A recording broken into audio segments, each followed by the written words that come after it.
Ponytails. Read by Scribbler.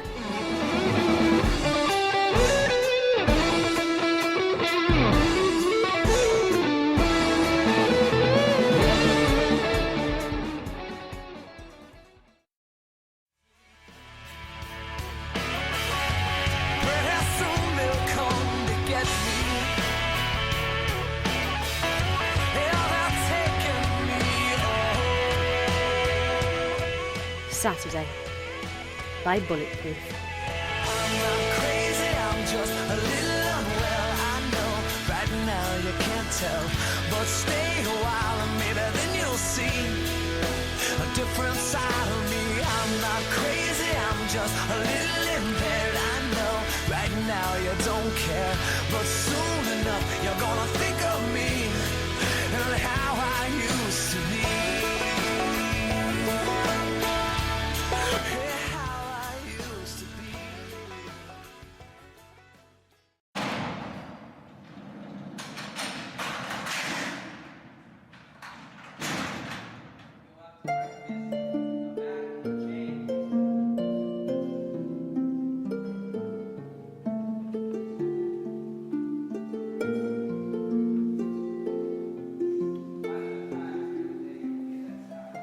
Breakfast is in 15 minutes, came the shout from down the hall, repeating itself every couple of seconds, getting louder each time, until it was finally accompanied by a banging noise, perfectly audible from underneath the flimsy excuse of a pillow she had been given. The call grew quieter as the orderly continued away from Lyra's door to make his way through the hall. She had another 10 minutes before they forcibly removed her from the bed and dragged her to the cafeteria. But while the extra sleep sounded divine, she already had 2 strikes on her record and did not want to risk a third. With a heavy sigh, Lyra sat up and let the sheets, which were the same off-white as everything else in the room, roll off of her. The sun was shining brightly through her east-facing window, illuminating every drab, boring detail of the room. 2 beds, 1 small bedside desk beside each, and a lamp atop each of those. Her roommate was already gone, the identical twin-sized bed on the other side of the room all neatly made up. 2 minutes later, Lyra's bed was made as well, albeit with considerably less love and care than its neighbour. As long as you did what you were told to do, the staff didn't seem to care how well you actually did it, and putting in the extra effort to do a better job wouldn't do anything to prove your sanity, but it would only make yourself appear to be obsessive-compulsive, so why bother? Just do the bare minimum and you would be fine. It was Saturday, which meant it was breakfast burrito day. All of the eggs and cheese that didn't make it in the preceding week's meals were slopped together, wrapped in a flour tortilla, and served 2 at a time, unless you wanted hash browns too, in which case you got 1. You couldn't opt out of both burritos and just have double hash browns, which sucked, because that was the only food they served that even tasted like anything. Lyra's first strike came when she tried, in secret, to trade her burrito for another patient's hash browns. She couldn't scarf them down fast enough before somebody noticed that she had more than she rightfully should. She was then taken aside and was taught the importance of a properly balanced meal. Oh, and you couldn't just throw your burrito away either. You had to eat every bland bite, or else you would be considered to be starving yourself. An insufficient amount of hash browns aside, though, Saturday was probably the best day of the week. Group therapy was replaced by art therapy, so she didn't have to explain to all the other patients for the 100th time exactly why she was in the hospital to begin with, or set any bogus goals she had no real intention of following up on. Instead, she just had to listen to the soothing-voiced art director walk around the room and tell her, well, really the director would be talking to everybody, but he had to pretend she was speaking directly to you, about how special she was and explain the importance of expressing yourself creatively. It was easy enough to tune out, as it was the same damn message every week, only changed slightly to fit the theme of the day. The theme of the day was activities.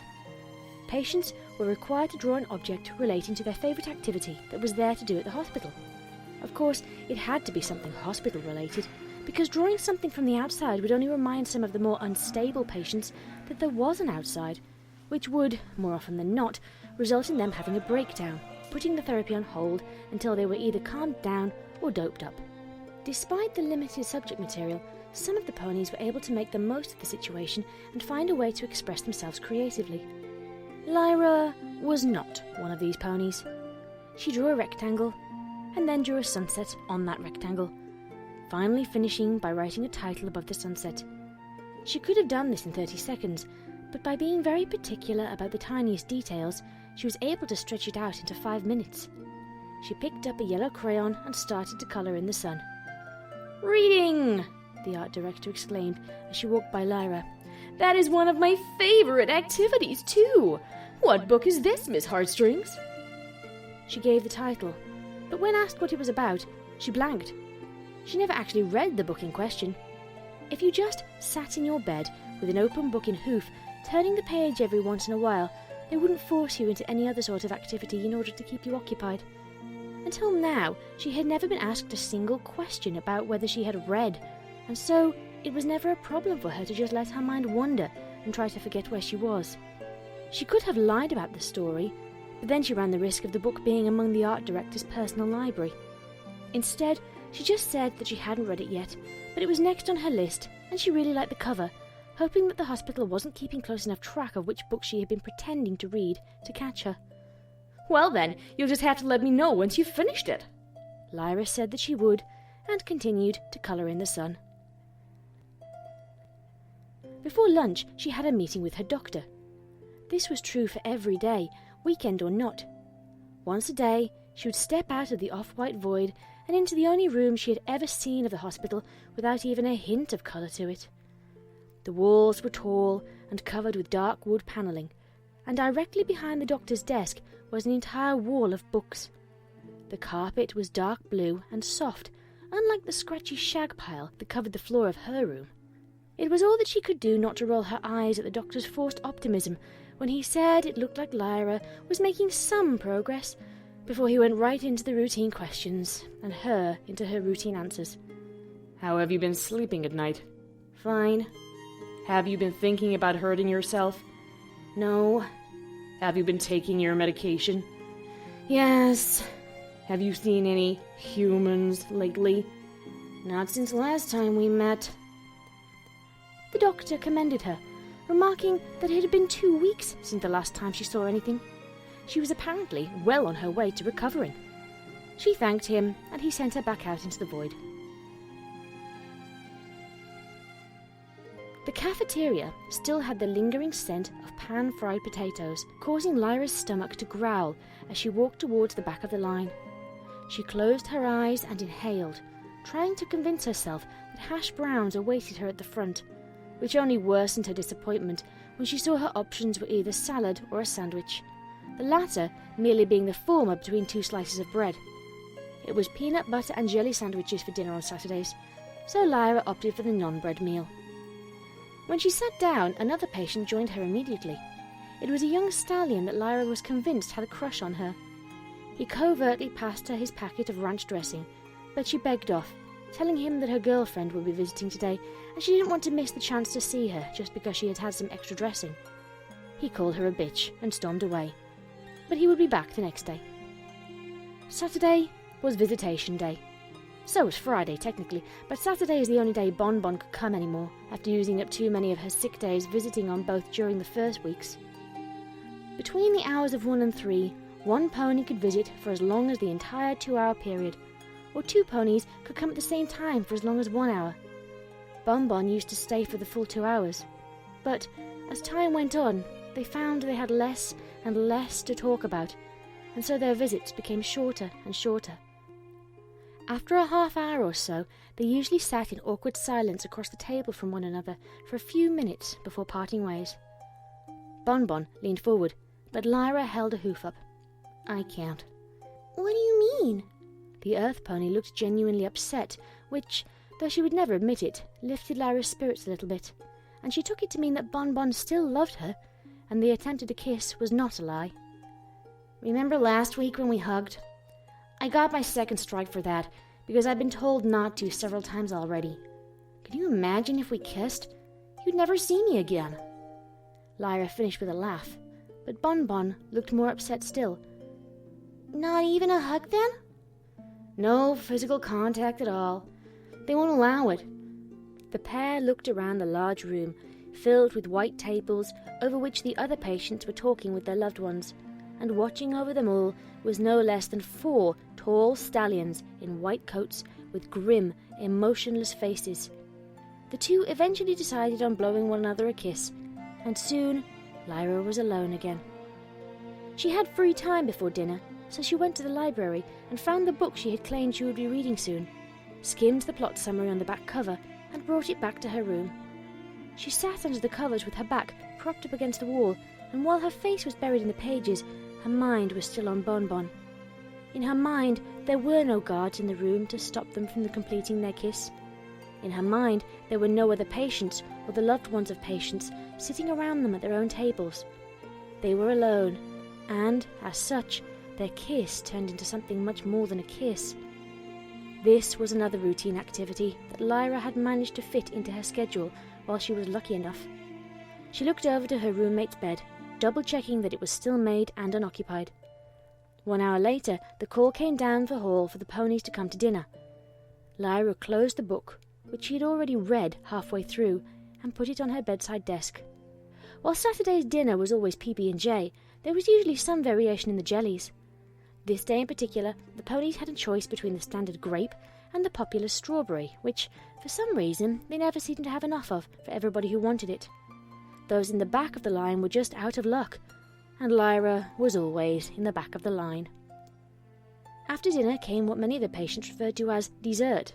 3 lines formed at 3 separate windows, behind which 3 techs stood, giving the patients their medication for the day. Lyra had 2, one to help her sleep at night and one antipsychotic for her hallucinations. The tech watched her as she swallowed them both with the help of a small paper cup of water. The day ended with a period of mandatory fun time, where all the patients who were fit enough were gathered together in the common room and were forced to interact with one another. This meant that the orderlies would give them a selection of board games and stand around to make sure that everybody was playing nicely.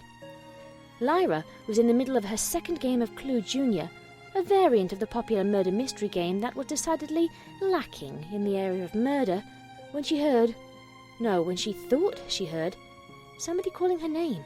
Lyra! She shook her head and focused on the game, as another one of the players incorrectly guessed the same exact answer for the 3rd time in a row. Another player had to be taken away from the game after throwing a fit at this. After 2 hours, the patients were sent back to their rooms and would be given 1 hour until lights out. Lyra sat on her bed with her book and waited for her roommate to join her. They weren't friends exactly, but they did do a good deal of talking before it was time for bed. 5 minutes passed without sight of her, and that's when Lyra remembered that her roommate too had 2 strikes, and wondered if perhaps she had earned her 3rd. She tried not to think about it too hard, and instead focused on her reading. Lights out! The call eventually came. Lyra sighed and set down her book. She looked over to the neatly made bed of her roommate for a second before switching off her light and pulling the covers up over herself, all the way over her head. Lyra! Lyra! I know you can hear me. You have to cast the spell again and send me back, Lyra. I can't stay in your world. I have a family. Please, Lyra. I'm here. I really am. I'm real. It had, indeed, been 2 weeks since Lyra last saw a human, but she heard one every night.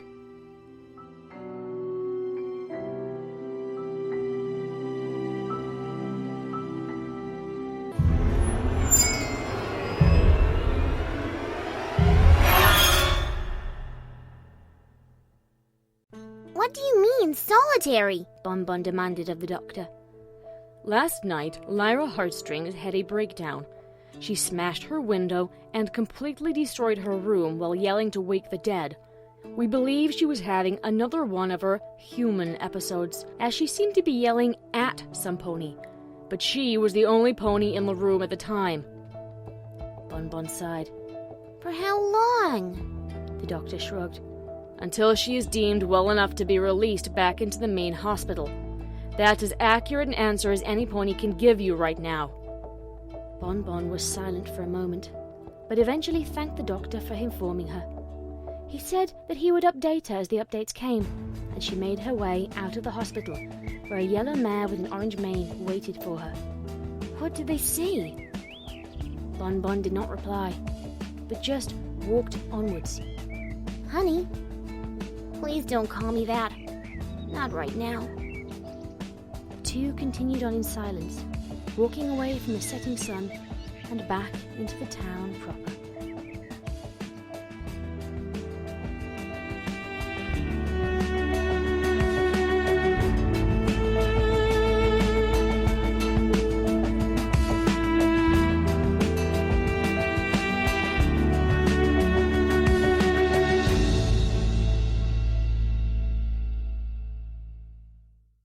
That was Saturday. It was written by Bulletproof and read by Scribbler. Okay, thank you for listening. I quite liked that. The idea of Lyra's fan-imposed obsession with humans resulting in quite a realistic exile to a mental institution.